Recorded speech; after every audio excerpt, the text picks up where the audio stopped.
This podcast is supported by listeners like you. We're grateful for your tax-deductible donation at newthoughtphilly.org or the link in the episode description. A practical prayer is a prayer that works. These discussions between Reverend Bill Marchioni and Carol Lawrence dive into the details of how it works and how to work it. Reverend Bill is a New Thought minister and the author of Practical Prayer for Real Results. Your new life begins with a new thought. Carol Lawrence is on a spiritual quest, finding the New Thought teaching after decades on the pulpit in 3 different traditional denominations. I've got some questions. Together, they're exploring the philosophy and activities that come together from many of the world's religions to create the practical spirituality that is New Thought.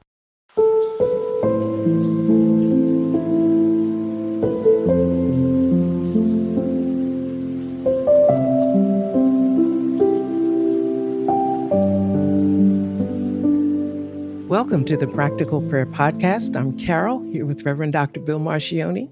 Got another Gonna episode have a great of the conversation. podcast. I know it already. And Yeah. the topic that you have teed up is religious and spiritual friendship. And that is an idea that is very powerful, and you find them to be distinct. So it's not like a friendship is spiritual and religious. It can be a religious friendship, and it can be a spiritual friendship, and there's something different. Yeah, it is and I'm talking about on a real practical feet on the ground level, because obviously I'm still communicating on both sides of the street. And at first, when I came to New Thought, I thought that I wasn't going to do that, but I can see where I'm led to do that.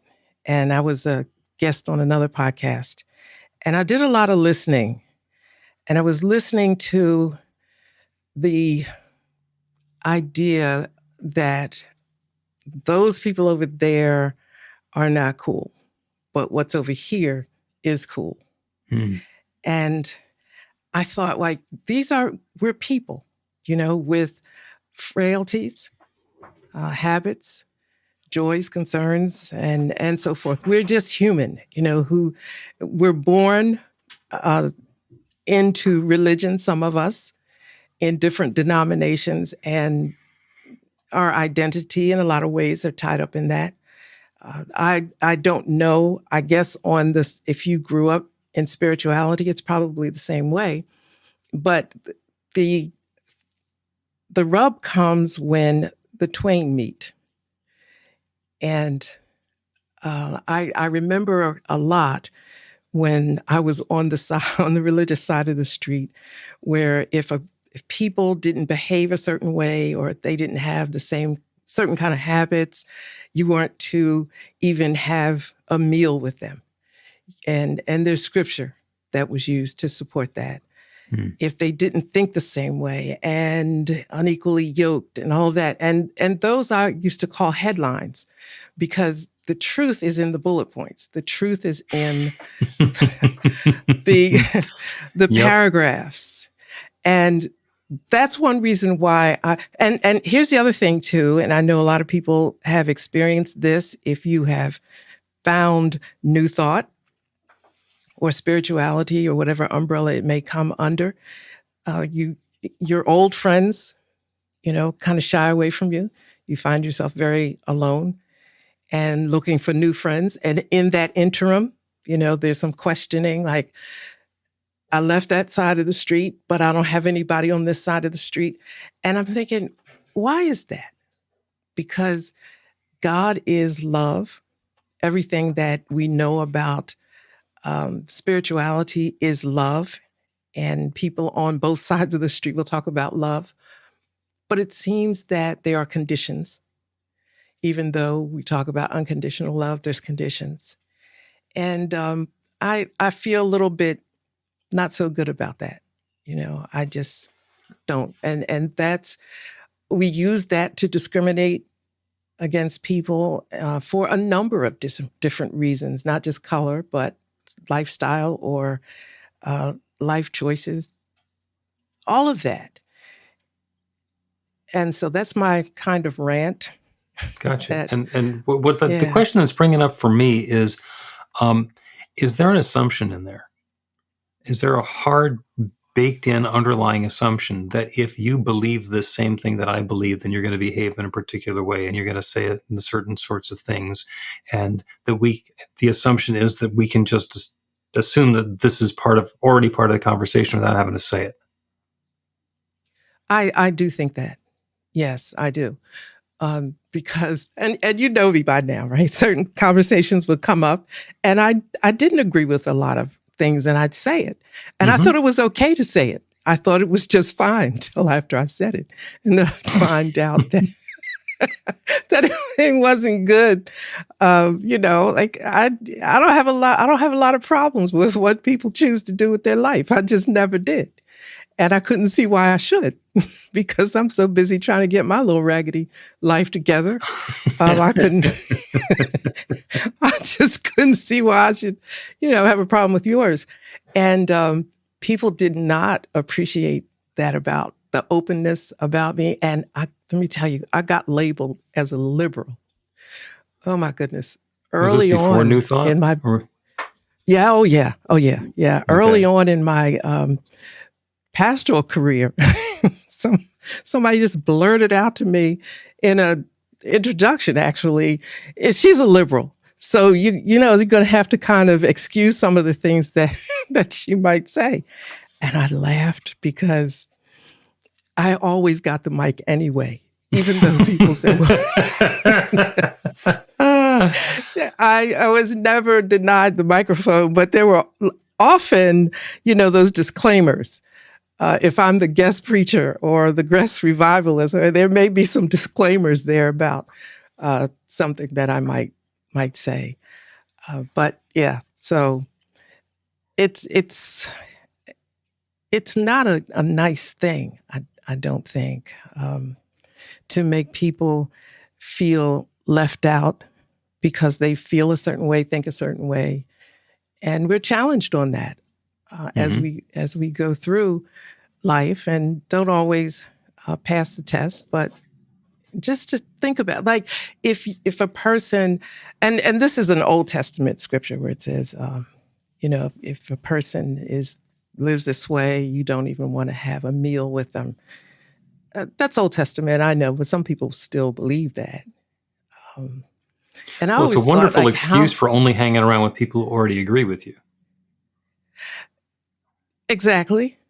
And is that okay? Why are we here? Do you know what I mean? From my perspective, if it's possible for people to have divergent views, then that's got to be good. Because if we were all supposed to believe the same thing, it would be baked in and there would be no choice. But we have the free will and the ability to think differently, to respond differently to different, to even to the same questions or the same stimulus. And there's an observation that there's a mindset difference between conservatives and progressives. Conservatives are very much aware of how things have been and the great value that has come about in their current life by things that have happened that have brought this into being. And let's make sure that that continues along. And the other side of the road, the progressives, are the ones who believe everything that has led us up until this moment has been a blessing and a gift, and it's wonderful. And let's take the next step. Let's let go of what we've done before and open something new. That's the difference between a conservative and a progressive. So, and when I boil it down, maybe a little cynically, is that the conservatives have the advantage that they know all the answers. Everything has already been answered, and they know what the answers are. And progressives accept all those answers, and they're much more interested in the questions about what the possibility is for something new. And those are different approaches, and they're both valid, and I understand the importance of both of them. And I very much consider myself to be creating the next experience of my life, which is inherently a progressive tendency. I'm opening up to brand new possibilities. And when I come across somebody who is staunchly conservative, I understand where they're coming from. I also realize I'm probably not going to change their mind. And I also acknowledge pretty quietly to myself, they're not going to change my mind. And as they try to, they might embarrass themselves or they might annoy me. But there's much more of a risk of something happening on the personal level than something happening on the level of my own belief. Yeah. And so I'm glad you said those words, change my mind or change somebody else's mind. Mm-hmm. Back to the conversation I was having on a podcast, they were really sort of bashing people for their conservative views. And some people had been caught up in that, and then now they're free from it, and now they see a different light. And so now those people on the other side are non-thinkers and non-blah, blah, blah. And I thought to myself, you know what? I can't get in this conversation the way I was asked to get in it because I'm not going to agree with you. I think that for me, I had to earn my friendships back Mm-hmm. because I understood why my friends had shied away from me. I got it. Maybe I shoved stuff down people's throat, I'm not sure, but I had to earn the friendship back. And I thought one time it dawned on me. I was having conversations and inviting people to a new thought using the language that they understood in their camp. Yep. And I didn't realize that I was doing that until I realized I was doing it. I said, oh, I could do it like that. And it preserves a person's dignity and respect. Yeah. I would always tell my children, don't ever, ever, no matter what, deny a person of their dignity, because even if you're right and they're dead wrong, you're going to lose. Mm-hmm. Or at the very least, you're going to have a big fight. Yeah, and now you've lost because you're in a big fight. That's not what this is about. It's not always about a win. Well, it is a win. Like, what is the win? Not that I convince you to think like me, but that you and I have the opportunity to think together and welcome each other to think together again and again and again. That's right. To me, that's the win. When I have a conversation with somebody who's got a different belief than I have, I'm very enthusiastic about discussing the difference and where they're coming from and where I'm coming from. And I do insist a little bit on the ability to make my case, to explain, what my observations and my experiences have been along the way, not because I'm going to convince them that they're wrong and they have to change their mind, but to convince them or to help them understand that there's a different way of looking at the situation that they're looking at. The world is not black and white where this is the way it's going to be and everything else is wrong. It's like, this is the way that we're doing it. And there are a lot of other ways that we can be doing it. I like doing it this way. And I know that somebody else wants to do it a different way. And I can respect that they want to do it a different way, even though I'm not going to try and do it a different way. And I'm not going to say, yeah, let's do that. I have 3 children. They're all quite grown now. And I remember raising them in a very conservative way, in conservative home and so forth. And when they started to stretch their wings a little bit, I thought, oh my God, I don't want to say that I don't want them to be worldly, but I want them to be safe. And listening to each other was a big thing in the house. So we would listen. And I'm thinking, you know what? That's not a bad idea. I kind of wanted to do that too. And why don't you go ahead and try that? And then I found myself more and more very quickly being open to new ideas. It's just not guaranteed to work because that's the way it worked when my parents raised me. And, I don't go on to all of that, make people feel like they may have been bad parents or just being open to a new idea. Yeah. That's why I love the idea of the name New Thought. It's just a new thought. It's just a different way. Nothing's going to happen to you if you give it a second thought. Yeah. And if somebody believes something and they are incorrect, this is how I believe the world works, and the world doesn't work that way, we will find out that the world doesn't work that way. And what will have to change is our desire or our intention, or in some cases our prayer. I mean, practical prayer works and it changes the experience of life, but that doesn't mean that it's automatic and every time we say something it's going to happen. It's got to be a deep-seated belief and understanding, and it's got to be in alignment with that creative power that creates everything. If we're tilting at windmills, then the creative power that creates everything is going to say, enjoy the tilting. It's not going to change anything. Mm-hmm. Mm-hmm. And what about desire, mixed up in that? I know for me, making a change was not as difficult as it is for some, I think, because I wanted to do it. Now, maybe because I had a glimpse of things anyway, but I wanted. And anything that I had to do to readjust my thinking, to make it easier for me or to help me understand it a little bit, I was willing to do that. So it's all about desire and not being afraid to let go of an old idea or an old belief. Because, truth be told, a lot of people aren't happy where they are anyway. Mm-hmm. So what's going to happen? You can, and I think, I don't want to go off on a rabbit trail because I want to really make sure that we get to the point that had me a little wrapped around the axle, you say, how we treat other people simply because there's a difference in their attitude, even in personality. Oh, yeah. Let's take a break. We're going to come back and answer a very important fundamental sort of question, which is, what do you want? What do you want? But I'm going to pregame that a little bit, and we're going to take a break. Learn to put practical prayer to work in your life.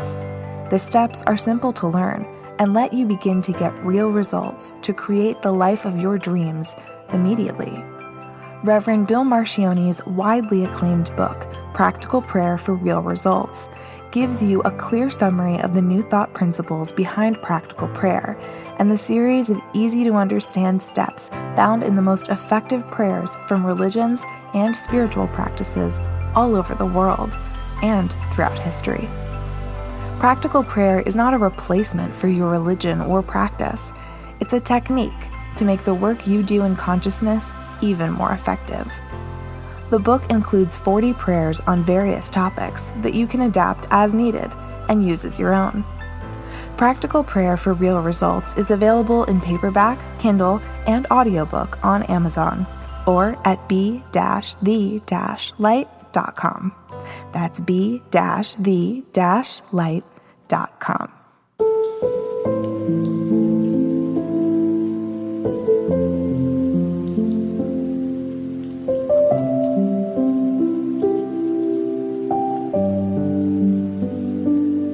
Welcome back to the Practical Prayer Podcast. I'm Carol with Reverend Dr. Bill Marcione. What do you want? That is a magical and very important question, but it's not the entire question, because what people will generally say when you ask, what do you want, is they'll give you the pat answer. They'll give you the superficial response. They'll give you the thing that they think they want next, but they're not going after the underlying, well, I want you to agree with me. Why? Will me agreeing with you make you any more or less right? How will me agreeing with you change your life, other than you can tick me off of the disagree list and put me onto the agree list? Does it make you righter in order to have me agree with you? Is it possible that you're going to get your way? Is it more likely that you're going to have things go the way that you want them to because I agree with you? Those are more important questions. Absolutely. I think you're given the idea that people think a little bit further than I think they do. That sounded terrible.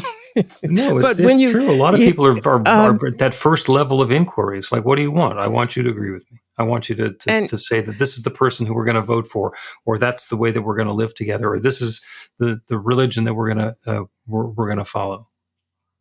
And the reason why I was saying that, I think perhaps you might give people a little more credit in terms of thinking the second and third level down.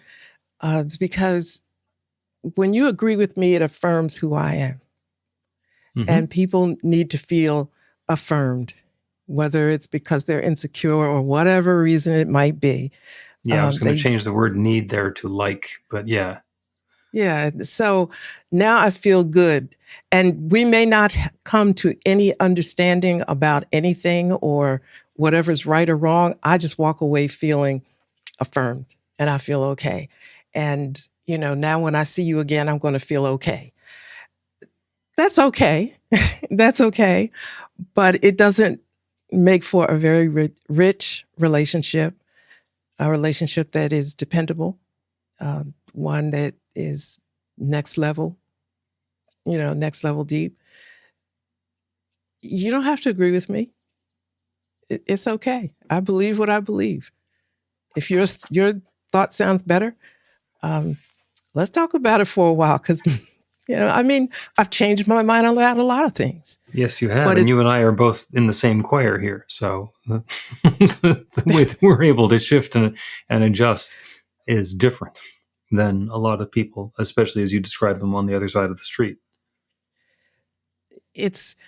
I think what I'm feeling is like some people on the other side of the street are not happy, but afraid to make a shift or to even think about a shift, whatever those, we know all the reasons why that is the case. It's I want you to feel okay. If I'm in your presence, I want you to feel okay. So if you are fearful, let's just take a peek together. Mm-hmm. No commitment. Just take a peek. And you don't even have to promise that we'll talk about it again later. Because listen, I'm smart enough to know you plant a seed, it's going to grow. There are people who are involved in fill-in-the-blank religion, and they believe that people who join them in following fill-in-the-blank religion are good, upstanding, moral, valuable people. And other people are less desirable. And then there's always the question, what happens if you find out that the person that you've been going to your spiritual celebrations with for years and years and years turns out to be running a crime ring? They're embezzling money from the government, or they're hijacking cars, or they're sex traffickers, or whatever, because they're people, and it's not like those people are the people who are involved in that in their day job are prohibited from going to church on Sunday. You watch the Godfather movie; those were all very religious people between the shootings. Mm-hmm. What happens when you find out that somebody who goes to the same spiritual community that professes to believe the same things that you believe can do something that's so counter to what is inside of your moral compass? What does that say about you? I used a term earlier. It kind of slipped out, but I said, I'll try and get my own raggedy life together. So I didn't have time to look at somebody else. And it's like when I look at other people, I see myself sometimes, but I'm well aware of me. I've always known me really, really well. And I've held myself accountable and took that very seriously. Now, let me be honest. I think I'm a good person. Okay. I think I am. Okay. But I got some crap with me too. And I've always known it. Every time I think I get it cleaned up, something else crappy comes up. Well, and sometimes it's a more subtle, deeper version of the same crap that's been coming up for years and years, or decades, or a lifetime. Yeah, listen, that's way intellectual. For me, the crap is crap, right? Okay. When I see that, whatever it is, it needs to be corrected. I don't feel bad. I feel bad because the one thing that makes me feel bad is like how long has somebody known, that my slip was showing before I did. And isn't it amazing that they loved you anyway? Let's hope so. Well, Let's they're hope still so. there. Yeah. Yeah. So I kind of think about that too. But the idea is that if I see something in you, it's hard for me to get past knowing that I got stuff with me too. So I'd like to get this stuff cleaned up. And it takes work, energy, thought, commitment. So when you say, what do you want? Yeah, I want to be a good person. I want to reach a certain level of, this is so corny, like a certain level of spirituality. Let me just put it generally speaking like that. And I can't take certain baggage and crap with me. So therefore, I'm looking, I know we're never going to make it, but you can be better, right? So I want to be better and have to unload stuff. And so when I see something in somebody else, they may be trying to do the same thing. Mm-hmm. They may be. Or if they are not, they may be where I was before I found out that, I had crap to fix. It's just, I just really think about the unfair way that we look at each other at times. Oh yeah. Yeah. And there I don't know. There are people who believe that I, and probably you at this point, are going to go to hell because we don't believe the same thing that they believe. And they're free to believe that. I believe they're wrong, but that's one of the situations I'm probably not going to change their mind. I have some very compelling reasons. I have some things in the books that they read from that will tell them that they are mistaken, but they don't like to read those parts. So Does that keeping me up at night? Nope. Nope, because at some point and I have my belief about the way that the universe works and the way the infinite creative power is sharing itself. And I see it replicated in everybody's religion. That's the really cool thing about being in New Thought, is that there's huge value in all of the world's religions. And it doesn't matter if the people who are following one or another of them don't see it the same way that I do. My really quick elevator speech description of New Thought is that we're the greatest hits of all the religions. And what we try and do is love like Jesus, meditate like Buddha, pray like Muhammad, and believe like Moses, because they all had something going on. And the people who say you got to do what Moses did, Moses was the one, or it's all Buddha, or if you're not following Krishna, that's not it. We've missed the point. We've missed the point. You can't say the people who are on this path are the righteous and the people on every other path are going to hell. Because those other paths have existed for a long time. And that's a lot of people go to hell. Well, that's the going understanding, right? I understand completely. I also don't understand what the caveat, the asterisk is for all of the millions of souls, billions of souls that were born before Jesus was born. Because according to the rules, they're going to hell too, or they already went. And it's like, well, that's not fair. You know what? I had a discussion years ago when somebody gave me an explanation. I just shook my head. I just couldn't. I just had to leave because it was awful. But here, let's focus. Let's look at that. The term you that want me to you not use talk about that. Okay. I get it. Yeah, that's just trouble. The term that you use, the one. Okay, so I am hugely interested in comparative religions and all of that. And so I see a lot of the same thing in various religions. And there's just a different phrase of the same thing. And I think that's a fabulous thing to see. Somebody very close to me that I love dearly said, "So you think that all paths lead to God?" And I said, "Yes." They don't talk to me anymore. I said, I'm serious. They don't. I knew if I said yes, that was what would happen. But, you asked me, so I tell you. So anyway, if there is only one God, and God is manifested in everything in so many different ways, that is so incredible. It makes me want to see more of that, as opposed to it has to be one way. I'm just hugely fascinated by the expressions of God that I see in so many different, undeniable expressions. And, how can you not see that? I know people don't, but Some people don't. Some people don't. The metaphor, analogy that comes to my mind is if we decide that we're going to go to the Delaware Water Gap. Okay, the Delaware Water Gap is a thing that exists. It's a particular place between Pennsylvania and New Jersey. We decide we're going to go to the Delaware Water Gap. Well, you're going to look on Google Maps. And somebody else has one of those old map books that has the roads and the locations, and they're going to plot their way using the old-fashioned map. Mm-hmm. And somebody else is going to use Apple Maps.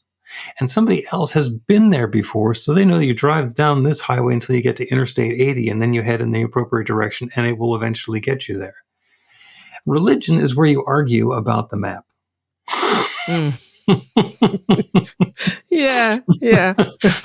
You're wrong because you like Google Maps. It's like, excuse me, that has nothing to do with what we're talking about. We're talking about the Delaware Water Gap, and it's the same damn Delaware Water Gap regardless of what map we use to get there. Once we're there, we're going to be having the experience of being there, and it doesn't matter what the map was. Am I wrong? Am I right? It doesn't matter. And it comes back to the question, what do you want? I want to get to the Delaware Water Gap, and I want everybody to get there using my map, because my map is the only map, and if you're not using my map, then you're going to hell. Well, then what you want is not to get to the Delaware Water Gap. What you want is to be right. It's a different question. It absolutely is. So, I've been known to say, well, can we finish lunch now? Since I don't agree.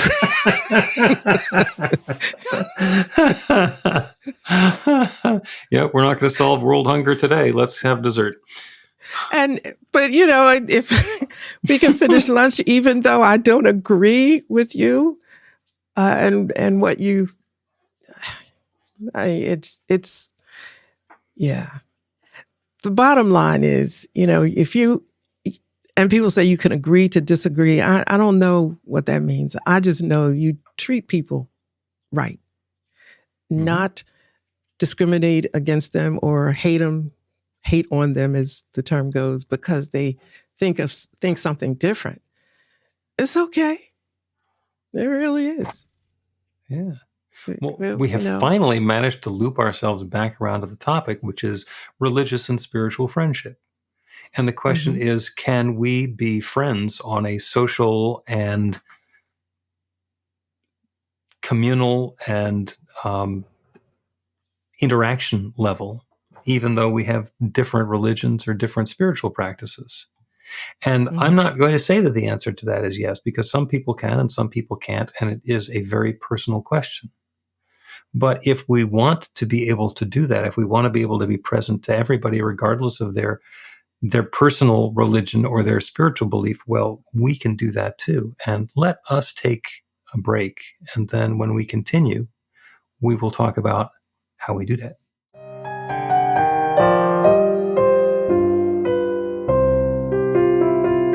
It's Reverend Bill letting you know that the Practical Prayer for Real Results class is now available on demand. That's right, you can take it at your own pace, anytime you want.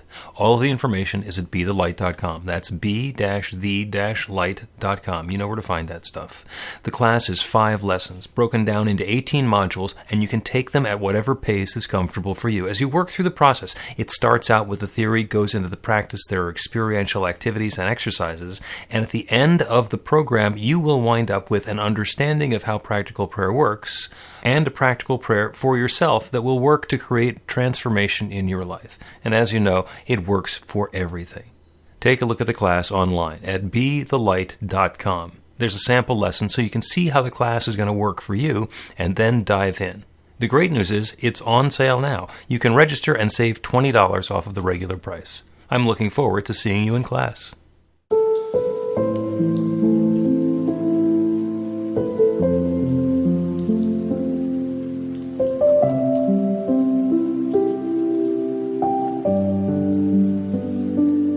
Welcome back to the Practical Prayer Podcast. I'm here with Reverend Dr. Bill Marcioni. And before the break, I said that I'm going to tell you how you can do that, how you can ask that deeper question. And of course, this is the section of the podcast where we always do a prayer. So it was sort of a self-answering question or tease. Or do we do that through prayer? Mm-hmm. We change our awareness. We change the way we're interacting with the world and with other people and with ourselves and with our divine spiritual nature through prayer. So religious and spiritual friendships, if we're friends with somebody because we go to the same church, that's great.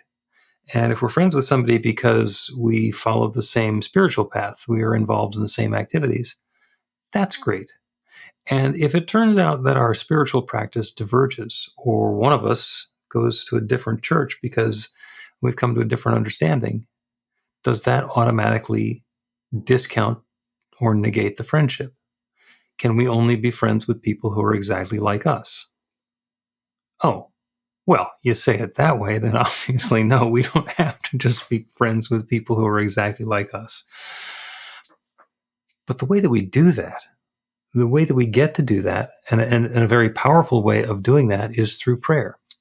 So this prayer is to open to a deeper awareness of love. And that helps in this situation because the people who we agree with and we go to church with, and the people who we practice with, and the people who we don't are all people, and we are all part of that same infinite creative power. So that's the prayer. The prayer is to turn away from that circumstance, division, distinction, scorecard in front of us and open ourselves to the awareness of that infinite creative power, that one divine presence, the source, the substance, the energy, the love that shares itself as all of creation. Everything is that one taking its own particular form. And it's described in Scripture. In the beginning, there was darkness and void, and God said, "Let there be," and there is. And that's the creative process being described. Another Scripture says it in slightly different ways. Everything is God. And the scientists say in the beginning, there was a singularity, a very dense point of limitless matter and energy. And then it, for some reason, whatever reason, we don't know, it began expanding or exploding or big banging.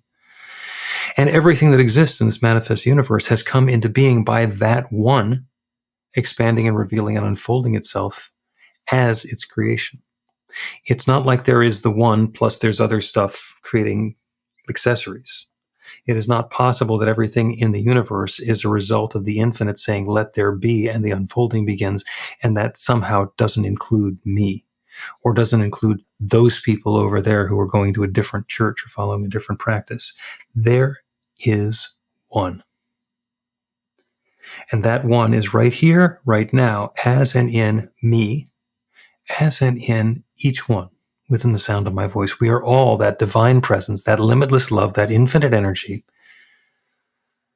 that untapped intelligence unfolding in our own unique and special and specific way. So as we let go of our attachments to things that we thought we already knew, new insights, new awareness, new understandings come about that allow us to experience that divine presence within and that divine presence everywhere as an understanding that love is unfolding through everything. Love is unfolding through everyone. That love is in the person who's sitting in the pew next to me. That love is in the person who's sitting in the spiritual practice across town that I just cannot understand and don't have any idea what they could possibly be involved in. We are all part of the one, each and every one of us seeking an awareness and an understanding of our divine nature. And by being involved in a spiritual practice, we're already on the path.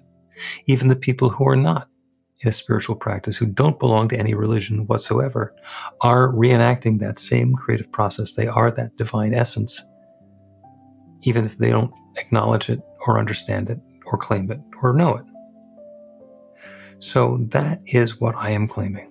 An even deeper awareness of love unfolding through and as and in each person, opening to that possibility of each of us engaging with those who are different than we are, asking those interesting questions, being present to people who are of a different opinion without judging them and discarding them as being not valuable or needing to escape them or reject them. We can simply disagree with them and allow that light that we are to shine and acknowledge that that light that they are is shining in its own way. That's how good comes about. That is love unfolding. That is that infinite creative process perpetuating itself into something new. And that's what's happening now for and through and as each of us. And I am so, so grateful for it. I'm grateful for the good. I'm grateful for the way it's unfolding. And I am supremely grateful to be able to speak this word of invitation, of opening, and release it into that creative law that creates everything. And to know it is now creating this. And so I let it be. And so it is.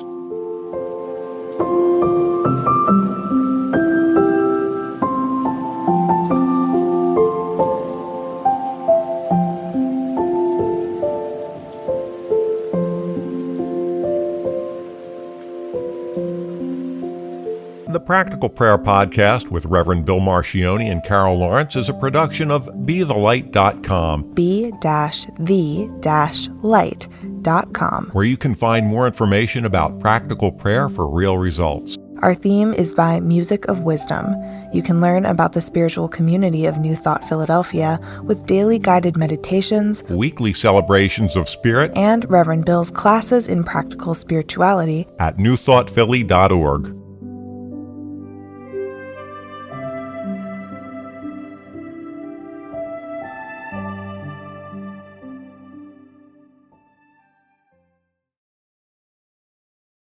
This podcast is supported by listeners like you. We're grateful for your tax-deductible donation at newthoughtphilly.org or the link in the episode description.